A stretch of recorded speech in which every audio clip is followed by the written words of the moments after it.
Hello everyone, I welcome you back to our virtual learning platform where we are connecting in a more new manner, that is in a virtual manner, children.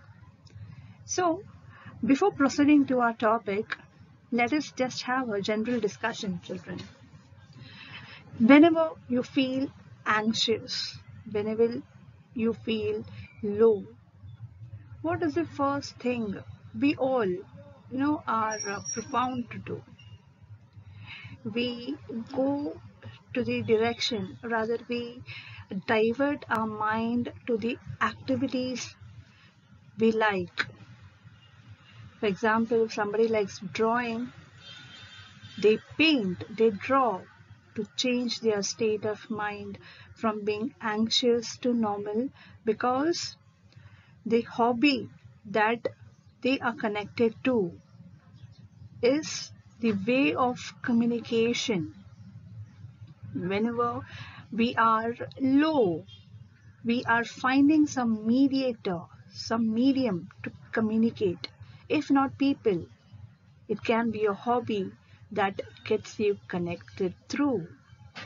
So, there are many ways for us to get lifted up in any situation of our life, children. So, we have n number of hobbies to get connected through. It is all of our skills which actually gives us the idea of what we are interested in, rather by studying ourselves, our minds. Everybody has a different choice, children. Someone is interested in drawing, painting, singing, hearing different variety of music, correct? So here music too plays a very pivotal role in changing one's mind, giving you a positive attitude to live, because whenever we hear music, it communicates to us students. Correct? Whenever we hear any song, maybe we are, very sad, and during that particular time we hear any song, we do get connected with the lyrics of the song, correct? Because we put ourselves in the lyrics being sung by the singer, or the words that have been penned by the lyricist, correct? So we do have a ample connection towards the hobbies we are interconnected to. So today's lesson, children, will definitely show us how our hobbies can change our life, can play a major role in shaping our lives. This happens only when we, give ourselves completely towards our passion, when we are dedicated to an endless manner towards our goal. So, today's chapter will teach us, even if you have been pulled back, we have to identify ourselves and get ahead in a more mature manner, in a more natural manner, rather than being pulled off, and be in a more mournful manner. So students, let's slide ahead to see the chapter of what we are going to explore about. Let's go ahead. Here we come to our chapter number 2 of our English textbook Beehive. The chapter's name, The Sound of Music. The sound of music. In the later slide, I just told you it is the sound that communicates through each other. It is the mediator. So the sound of music, only when you understand the rhythm of the particular music you are hearing, you get connected. Not to every song we are connected, children. There are particular songs through which we get interconnected. So here we are going to understand how music as vibration has turned the life of a young girl. And this particular lesson, the sound of music, is been penned down by Deborah Cowley. Let's slide ahead, children, to know more about the author. So let's see about the author in this slide, children. Deborah Cowley is a freelance writer and broadcaster. Freelance, where she is not committed to any of the organizations, to write the book and submit, but she writes it and she publishes it on her own. So along with a freelance writer, she is a broadcaster as well. She grew up in Toronto, graduated from the University of Western Ontario, and moved to Ottawa to work from the Unitarian Service Committee. She spent 2 years with UNHCR, that is United Nations Relief and Works Agency, in Beirut, before moving back to Ottawa and a job with CIDA. As she traveled the world with her diplomat husband, the person who is having a broader mind aspect. She worked as a reporter for CBC Radio in Washington, D.C., and on a posting to Cairo, she worked on several TV documentaries for CBC's Man Alive. Also in Egypt, she wrote the first official guidebook to Cairo since Bedker's Guide in the 1940s. So this is all about the author who has penned down the sound of music. This information gives us a brief history of the author and the workplaces she was being put through and her life in a more briefer manner. So let's slide ahead. This lesson, students, has 2 parts. That is part 1, where the sound of music introduces us with Evelyn Glennie listens to sound without hearing it. Evelyn Glennie is the person we are going to study more as a character in this lesson, where she listens to music without hearing it. Listen and hear are 2 different words, children. While you listen, you are immersed into the topic. You are actually, getting to be put through. But while you are hearing, you are only hearing. If somebody is speaking, if you concentrate, that means you are listening. When you are concentrating with your full mind, physically and mentally present, it means listening. What is meant by hearing? Where you are physically present but mentally absent. You are just hearing it. You are not taking that particular thing into your mind. You're not, putting your perspectives of your thoughts in that conversation. You're just simply hearing it. You are not listening it. Clear? So we'll study how Evelyn Glennie listens to the sound. It is only the sound that creates the communication, children, as I told you earlier, without hearing it. So how without hearing it, we will see in the coming slides.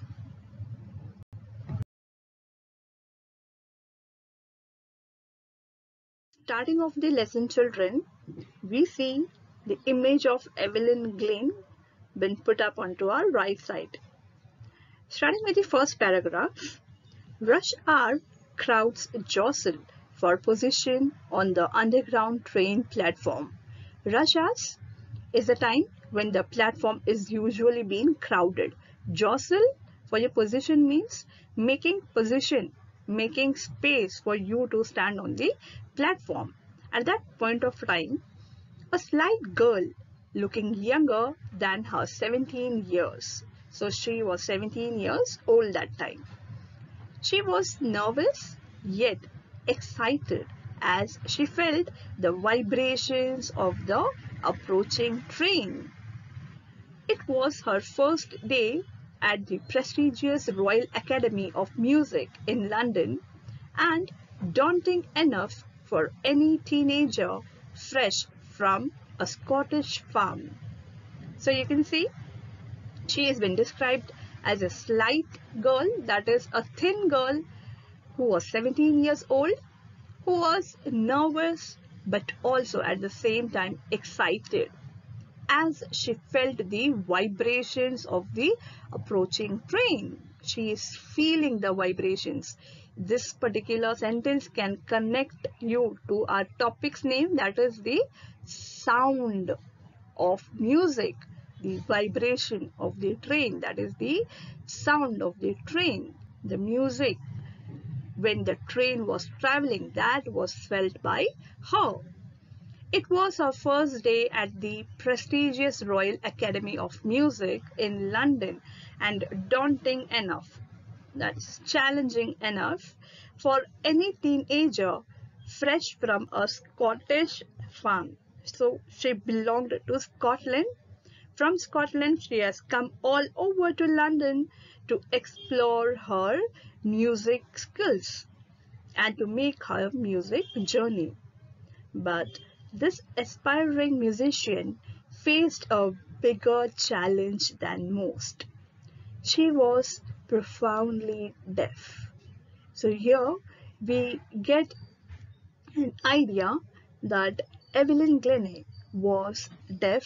That is the reason she wants to feel the music, she wants to understand the music through the communicating power of music and her. Here, that is the reason she felt the vibration of the train while it was approaching on the platform. Let's go ahead, children. Going to our second paragraph, Evelyn Glennie's loss of hearing had been gradual, that is slow. Her mother remembers noticing something was wrong when the 8-year-old Evelyn was waiting to play the piano. They called her name and she didn't move. So, here Evelyn Glennie's loss of hearing had been slow, children. It was gradual.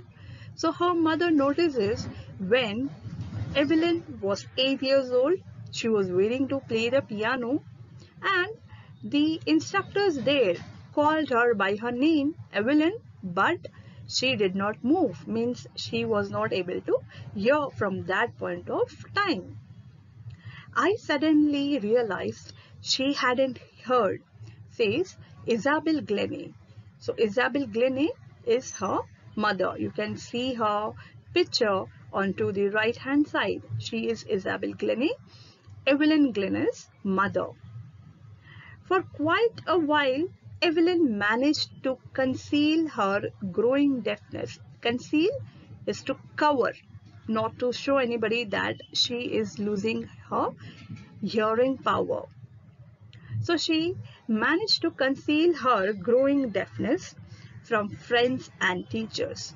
But by the time she was 11, her marks had deteriorated. She started scoring less marks. It went down. Her marks came down. And her headmistress urged, that is requested, her parents to take her to a specialist, to a ear specialist. It was then discovered that her hearing was severely impaired as a result of gradual nerve damage. Severely impaired is severely affected. She could not hear. And that was the result of gradual nerve damage. Her nerve was getting damaged slowly, and that is the reason she could hear in a less manner, and her hearing skills were getting down day by day. They were advised that she should be fitted with hearing aids and sent to a school for the deaf. Hearing aids where you put the hearing machine to improve your hearing skills. Everything suddenly looked black, says Evelyn. So she is narrating the story, right? So while she comes to know that this is the thing that has been happened to her, everything suddenly looked black. Everything just vanished. This created a situation of setback to her. So how she comes out from this particular thing is this lesson it has to offer us. Let us slide ahead. So even when she understood at the age of 11 she lost her hearing skills, she did not give up. But Evelyn was not going to give up. She was determined, she was strong to lead a normal life and pursue, that is, continue her interest in music. One day, she noticed a girl playing a xylophone and decided that she wanted to play it too. Remember, she was earlier into the piano class where she learned it, and now she wants to learn the xylophone as well. Most of the teachers discouraged her, but percussionist Ron Forbes. Percussionist is a person who knows to play more instruments at one time, say a drum, xylophone, piano at a time. You can see they play in an orchestra. So the percussionist Ron Forbes spotted her potential. Potential is a skill, her confidence. He began by tuning two large drums to two different notes. Don't listen through your eyes, he would say. Try to sense it some other way. Now, as Evelyn was completely deaf, Ron Forbes wanted to actually feel the music rather than listening it. He asked her to sense the music as he played. So Evelyn was determined and she made a way for herself and let the space for the music to come and communicate with her. Suddenly, I realized, that is, Evelyn realized, I could feel the higher drum from the waist up and the lower one from the waist down. So, waist is the area where you put up the belt. Yes, she says that the higher notes she could feel from the waist up, that is above her waist, and the lower drum music was being felt by her from her waist down. Forbes repeated the exercise, and soon Evelyn discovered that she could sense certain notes in different parts of her body. So she had let her mind and body open for the music to reach to her, to communicate to her. I had learned to open my mind and body to sounds and vibrations. The more you keep your mind open, the more you receive. As simple as that. The rest was sheer determination. Sheer is unbreakable determination, strong willpower, and hard work. So she was very strong, and this part of moral we can take from her to lead our life. Let's see ahead, children. through this sheer determination and hard work, how she was able to put ahead herself in this time too. The time she understood children where she was actually able to sense the music in different parts of her body, she did not allow it to go. She was open to each and every type of music, and she had a wide perspective of learning each and every kind of music. Let us see ahead. She never looked back from that point onwards. She toured the United Kingdom with a youth orchestra, and by the time she was 16, she had decided to make music her life. So she understood her strength. She shaped her strength through her hard work. She auditioned for the Royal Academy of Music and scored one of the highest marks in the history of the Academy. She gradually moved from orchestral work to solo performances. So earlier she was working with a group, now she went to single performances.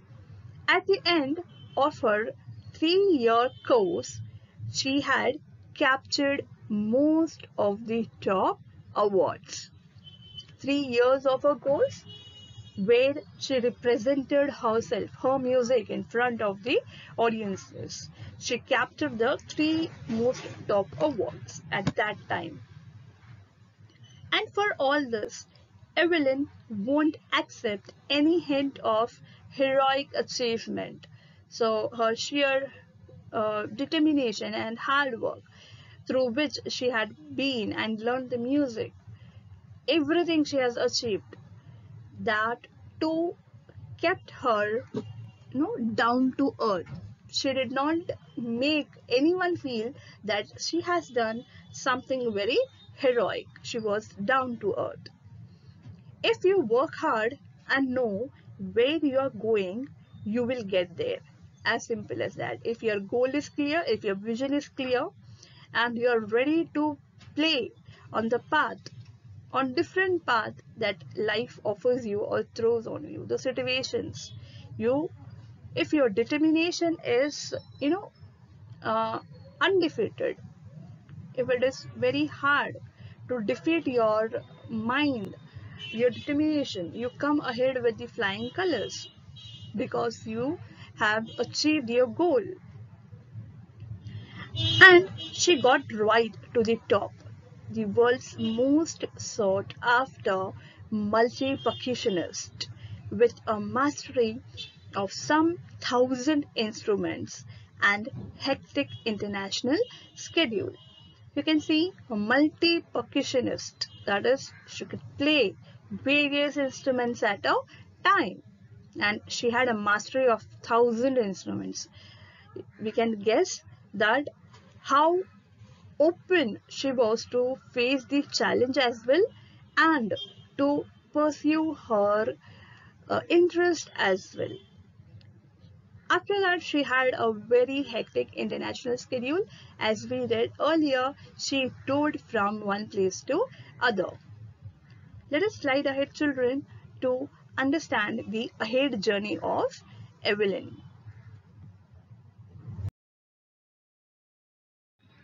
So the one who interviewed her. So she tells it is intriguing.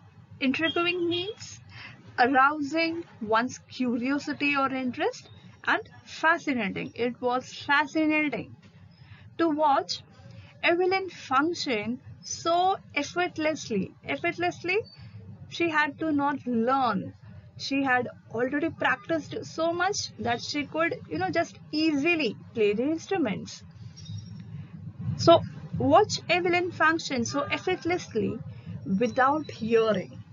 In our 2-hour discussion, she never missed a word. So here she is being interviewed by our author Cowley, Deborah Cowley. Yes. So during that, she never missed a word. So So Evelyn told, men with bushy beards give me trouble. She laughed because while she was understanding music, while she was creating a gap to understand music, the person who was playing, she has to see his or her face as well, the expressions, because that was the way how she understood what they exactly were playing. So here, men with bushy beards, beard is your hair on your cheeks, the men who have, right, the beard, much amount of beard, she was not able to see their expressions, so the beard came as the interruption for her. So she told that that particular structure gave her trouble as she laughed. It was not just watching the lips, it's the whole face, especially the eyes. She speaks flawlessly with a Scottish lilt. She belonged to Scotland, right? While she was speaking English, it had a mixture of little Scottish, um, you know, uh, this as well, flow as well. My speech is clear because I could hear till I was 11, she says. But that doesn't explain how she managed to learn French and master basic Japanese. So here it was evident that she could hear till the age of 11, but only English. But how she managed to learn French, because French was a new language and she never heard heard the language, heard French. But how did she manage to learn that and master the basic Japanese?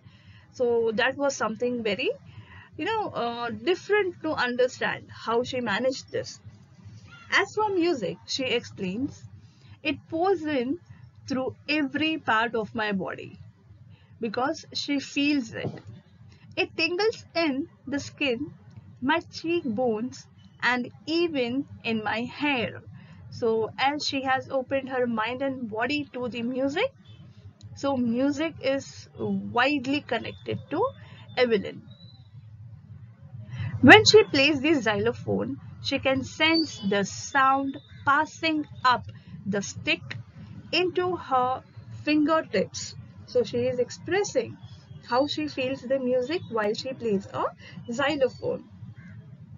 By leaning against the drums, she can feel the resonances flowing into her body. That is the rhythm of the drums flowing into her body. On a wooden platform, she removes her shoes so that the vibrations passes through her bare feet and up her legs. Where she has lost her hearing aid, she is communicating to music with different aspects children. The only thing is she was very widely open, vividly open to her determination as she wanted to learn music in a more wider aspect. Let's slide ahead. Going ahead, not surprisingly, Evelyn delights her audiences. In 1991, she was presented with the Royal Philharmonic Society's prestigious Soloist of the Year award. Soloist, remember, she was working in an orchestra, then she made her solo performances. Says master percussionist James Blades, God may have taken her hearing, but he has given her back something extraordinary. So, one more percussionist, Master James Blades, tells that God may have taken her hearing, but he has given her something back in a very extraordinary manner. What we hear, she feels far more deeply than any of us. Correct? We hear, we respond, but she feels it. When someone is in problem, when you put yourself into the problem, you understand their position and feeling. Same way, this girl, Evelyn, she has been open to music. She has let music reach to her. So he's telling when we hear, she feels far more deeply than any one of us. That is why she expresses music so beautifully.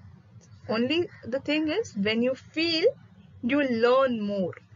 That is the reason she learned in so beautiful way that she expresses the music beautifully as well. Evelyn confesses that she is something of a workaholic. Workaholic is a person who does not like to take breaks, who keeps on working. I've just got to work, often harder than classical musicians, but the rewards are enormous. Apart from the regular concerts, Evelyn also gives free concerts in prisons and hospitals. She also gives high priority to classes for young musicians. So this is her part of her schedule, how she is dedicating her time. So she gives high priority to classes for young musicians. Anne Ritlin of the Beethoven Fund for Deaf Children says she is a shining inspiration for deaf children. They can see that there is now nowhere they cannot go. So Anne Ritlin of the Beethoven Fund of Deaf Children, she says that Evelyn is a shining inspiration for the deaf children. They see through Evelyn that there is nowhere that they cannot go, that everything is achievable if you are immensely determined. Evelyn Glennie has already accomplished more than most people twice her age. She has achieved many things through her hard work that people double aged than her could not even achieve or might have achieved, but she has achieved in the less number of years. She has brought percussion to the front of the orchestra and demonstrated that it can be very moving where it can reach people. She has given inspiration to those who are handicapped, people who look to her and say, if she can do it, I can. And not the least, she has given enormous pleasure to millions. So here, Evelyn Glennie is a pure inspiration to every one of us children. Yes, if by hearing her, hearing skill too, she was able to communicate through all the situations in her life and to music as well. Clear? I hope the first part of the story is well versed with you. Let us go to the second part of our story. What the sound of music has to offer in the second part. So ahead we are going to learn the sound of music, part 2, the Shehnai of Bismillah Khan. We are going to study the story of Bismillah Khan, how he achieved the masters in playing the Shehnai in a well-versed manner. Let's slide ahead. So in the second part, children, we will see the life journey of Bismillah Khan in a more detailed way. Let us start. Emperor Aurangzeb banned stopped the playing of a musical instrument called pungi. Pungi, where we can see the snake charmers, they play pungi for the snake to get attracted. Yes. Now he actually banned the playing of the musical instrument called pungi in the royal residence, for it had a shrill, that is sharp, unpleasant sound, unpleasant that does not make you happy.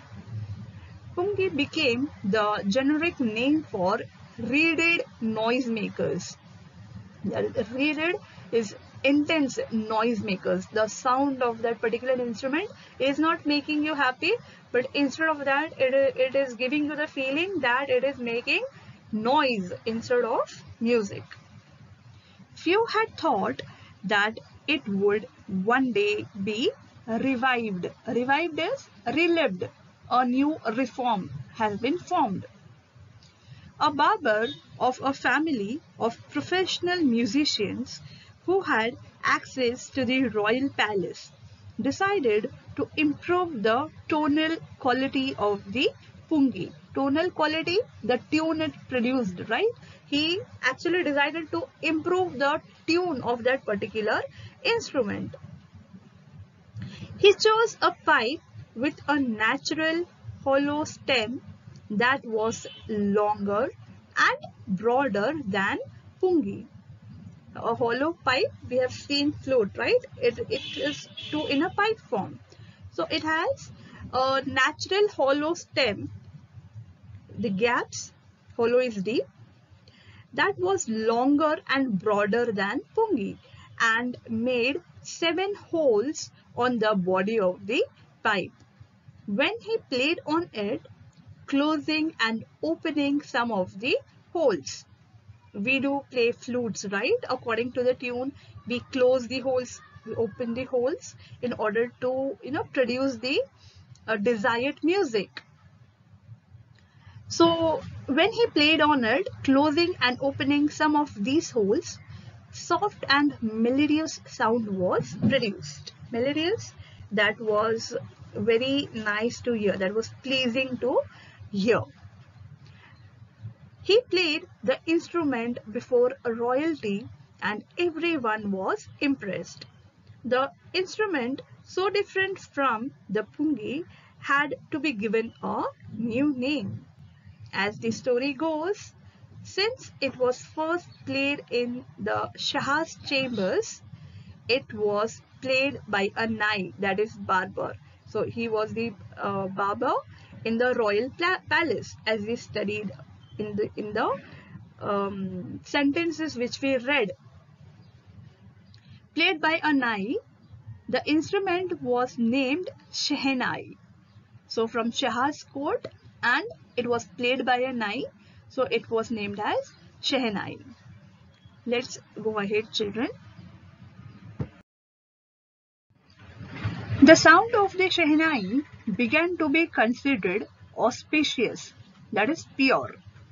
And for this reason, it is still played in temples and is an indispensable component of any North Indian wedding. Indispensable. Without Shehnai, the wedding is incomplete. In the past, the Shehnai was part of the Naubat or traditional ensemble of 9 instruments found at royal courts. You can see the image on the right hand side, how the Shehnai belonged to the 9 instruments. Till recently, it was used only in temples and weddings. The credit for bringing this instrument into the classical stage goes to Ustad Bismillah Khan. So he is telling that earlier it was used only in temples and for weddings, but changing the tune into the classical stage goes to Ustad Bismillah Khan. Introduction of our artist, that is Ustad Bismillah Khan. As a 5-year-old, Bismillah Khan played gilli danda near a pond in the ancient estate of Dimrao in Bihar. He would regularly go to the nearby Biharji temple to sing the Bhojpuri Chaita, at the end of which he would earn a big laddu weighing 1.25 kg, a prize given by the local Maharaja. This happened 80 years ago, and the little boy has travelled far to earn the highest civilian award in India, the Bharat Ratna. So here we can have a brief description of history of Ustad Bismillah Khan. So earlier he would play or sing in the Biharji temple. At last, where he was rewarded with a 1.25 kg of laddu. And from there, his journey began. Yes. So let us slide ahead how he had achieved the name through the coming slides. Ustad Bismillah Khan was born on 21st March 1916. Bismillah belongs to a well-known family of musicians from Bihar. His grandfather, Rasul Bux Khan, was the Shehnai Nawaz of the Bhojpur King's court. His father, Pegambar Bux, and other paternal ancestors were also great Shehnai players. So through this we understand that his blood has music in itself. The young boy, that is Ustad Bismillah Khan, he took music early in life. At the age of 3, when his mother took him to his maternal uncle's house. Maternal uncle is mother's brother. Maternal uncle's house in Banaras, which is now known as Varanasi. Bismillah was fascinated watching his uncle's practice the Shehnai. He was fascinated, he was excited to see while he was watching the practice of his uncle. Soon, Bismillah started accompanying his uncle Ali Bux to the Vishnu temple of Benares, where Bux was employed to play the Shehnai. Ali Bux would play the Shehnai and Bismillah would sit captivated for hours on end. That is, sit captivated is being engrossed to the music that was being played by his uncle Ali Bux, and he did not leave him in between. He sat through the end of the session. Slowly, he started getting lessons in playing the instrument and would sit practicing throughout the day. Then afterwards, he started getting lessons from his uncle and he practiced the whole day. For years to come, the temple of Balaji and Mangalamaya and the banks of the Ganga became the young apprentice's favorite haunts where he could practice in solitude. So this places, that is the temple of Balaji and Mangalamaya and the banks of river Ganga, it became his favorite place where he could practice in alone. The flowing waters of the Ganga inspired him. Whenever the river water flows, children, it makes a certain sound. So he understood the sound. He, made music to communicate to him. The flowing waters of river Ganga inspired him to improvise and invent ragas. Improvisation of the earlier ragas and invent new ragas that were earlier considered to be beyond the range of Shehnai. Beyond the range, the musicians who were earlier playing Shehnai, they would feel that this particular music would not be adopted by Shehnai, but Ustad Bismillah Khan made that possible as he understood the variations of Shehnai being played. Let's slide ahead.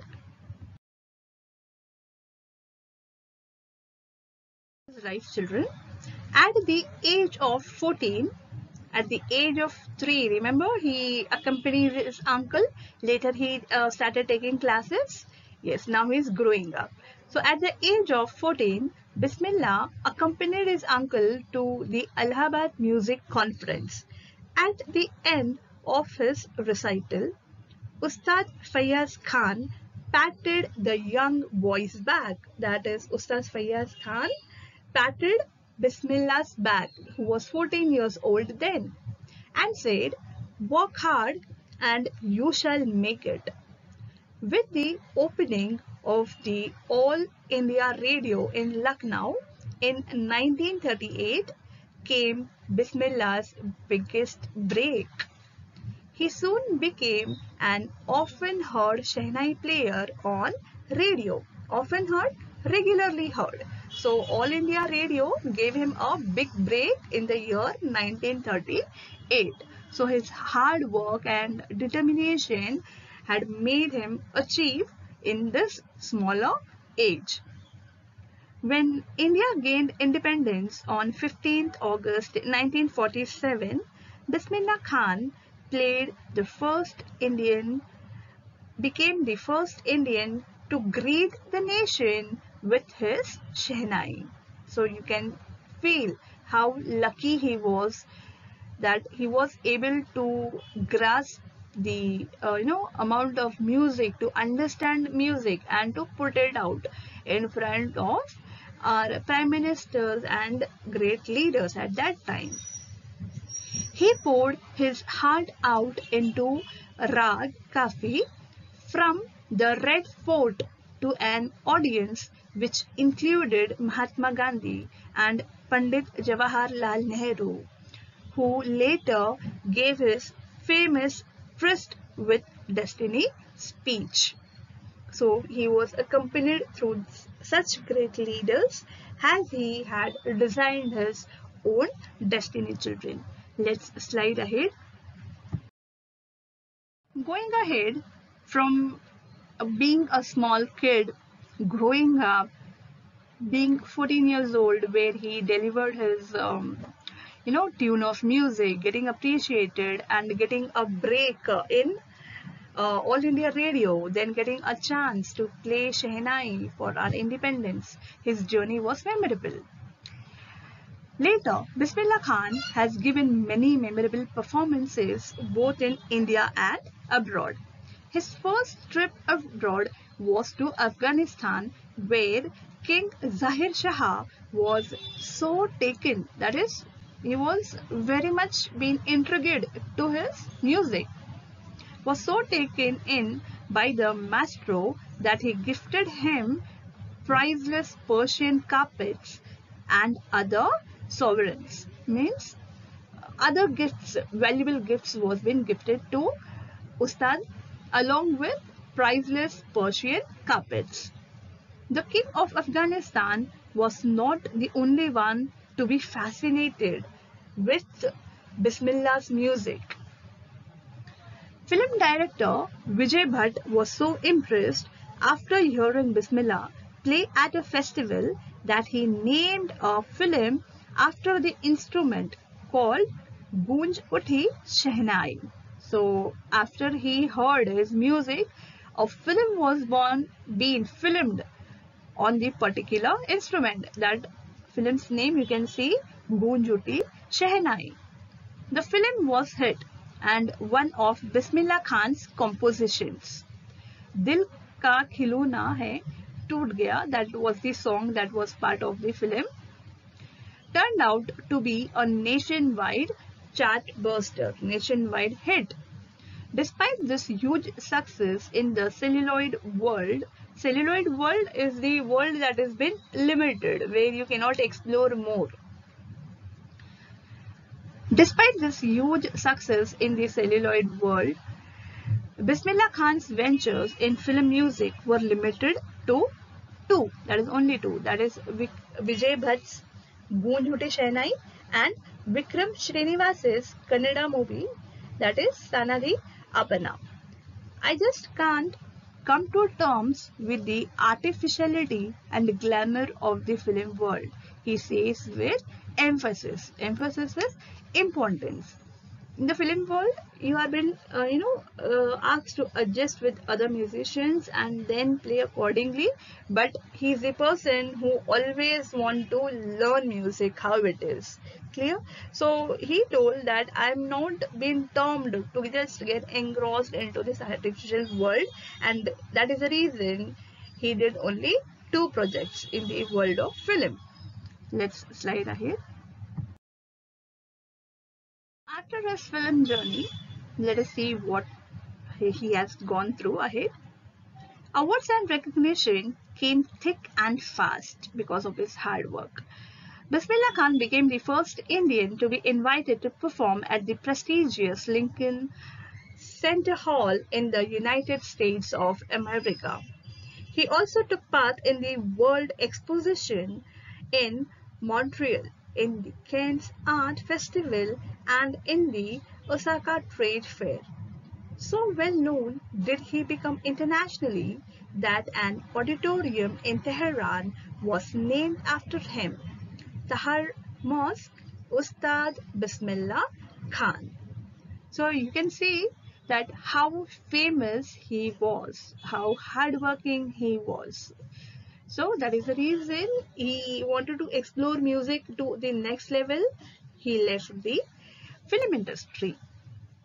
National awards like the Padma Shri, the Padma Bhushan, and the Padma Vibhushan were conferred on him, was given to him.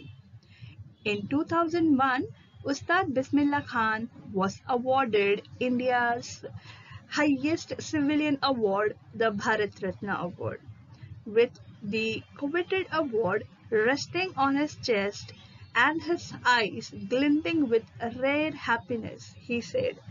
With the coveted award resting on his chest, he kept it towards himself, very close to himself on his chest. His eyes glinting with rare happiness. Glinting is the amount of happiness that could be seen from your eyes. The rare happiness. He was rare happiness. He was not happy in every occasion because it did not go over his head. The success did not go over his head. He was open-minded and he always believed in learning. So he was very happy at that point of time, and he said, "All I would like to say is, teach your children music. This is Hindustan's richest tradition. Even the West is now coming to learn our music." So he has insisted everyone to learn music, be it be of any form, of any instrument. Clear? Because music is the only thing, children, which we can get connected through. It has a vital role to transmit emotions in a more transient manner. Let us slide ahead. Of having traveled all over the world, Khan Saab has he fondly called. So he is being called Khan Saab. Is exceedingly fond of Benares and Damrao. You remember he used to play Gilli Danda over there, and where he sang the song, and for that he got 1.25 kg of laddus from the local king. That is his place. And they remain for him the most wonderful towns of the world because it was his birthplace. It is a place where he got to learn about music. He got to learn, understand music. A student of his once wanted him to head a Shehnai school in the USA, and the student promised to recreate the atmosphere of Benares by replicating. Replicate is to showcase the same. By replicating the temples there. But Khan Sahib asked him if he would be able to transport river Ganga as well, because river Ganga is going to flow over there. Even though he is replicating the temples, he could not bring river Ganga. Later, he is remembered to have said, "That is why whenever I am in a foreign country, I keep earning to see Hindustan." Earning is the moment of missing that place. Is earning, very horribly missing that place and wanting to go to that place again. While in Mumbai, I think of only Benares and the holy Ganga. And while in Benares, I miss the unique Matha of Damrao. So wherever he travels, he is missing his original places that had helped him to be the man he is. Ustad Bismillah Khan's life is a perfect example of the rich cultural heritage of India, one that effortlessly accepts that a devout Muslim like him can very naturally play the Shehnai every morning at the Kashi Vishwanath temple. So, very beautiful chapter this is. Here, the religious conflict did not come into consideration.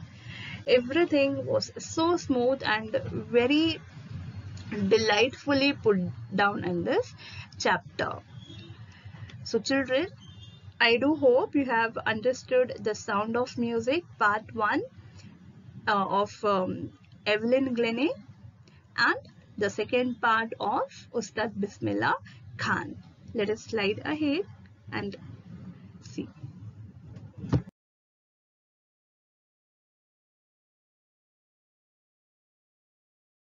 A session where we have understood the importance of determination and hard work, and to always keep our mind open, be it be in any situations of our life.